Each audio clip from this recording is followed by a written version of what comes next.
24 तास ग्रामीण न्यूज, ग्रामीण भागातील ग्रामीण बातम्या। सकाळ चित्रकला स्पर्धेला माहूरच्या डोंगराळ भागात उदंड प्रतिसाद, 411 विद्यार्थ्यांचा सहभाग। ही सकाळ एनआयई द्वारा आयोजित राज्यव्यापी चित्रकला स्पर्धेला माहूर तालुक्यातील वाई बाजार येथील पीएम श्री जिल्हा परिषद केंद्रीय प्राथमिक शाळा केंद्रावर उत्स्फूर्त प्रतिसाद मिळाला।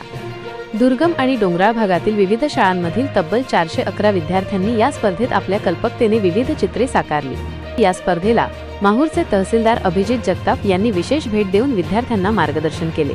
तसेच सिंदखेड पोलीस ठाण्याचे सहाय्यक पोलीस निरीक्षक रमेश जाधवर यांनी विद्यार्थ्यांना मोलाचा सल्ला दिला। आंतरराष्ट्रीय चित्रकार रणजित वर्मा, समाधान जाधव आणि डॉक्टर निरंजन केशवे यांचीही प्रमुख उपस्थिती होती। स्पर्धेचे मुख्य आकर्षण म्हणजे डॉक्टर निरंजन केशवे यांच्यातर्फे सुमारे 400 विद्यार्थ्यांना रंगसाहित्याचे मोफत वाटप करण्यात आले। यामुळे विद्यार्थ्यांमध्ये आनंदाचे वातावरण होते।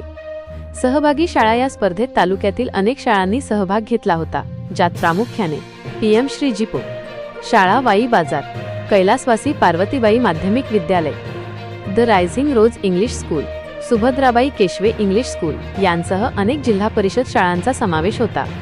कार्यक्रमाचे नियोजन मुख्याध्यापक अजय राठोड व त्यांच्या सहकाऱ्यांनी केले, तर सूत्रसंचालन मिलिंद कंधारे यांनी केले। स्थानिक पदाधिकारी, सामाजिक कार्यकर्ते आणि शिक्षकांच्या सहकार्यामुळे ही स्पर्धा उत्साहात पार पडली। माहूर प्रतिनिधी अविनाश पठाडे। आपल्या परिसरातील बातम्या बघण्यासाठी आता 24 तास ग्रामीण न्यूज चॅनलला सबस्क्राइब करा।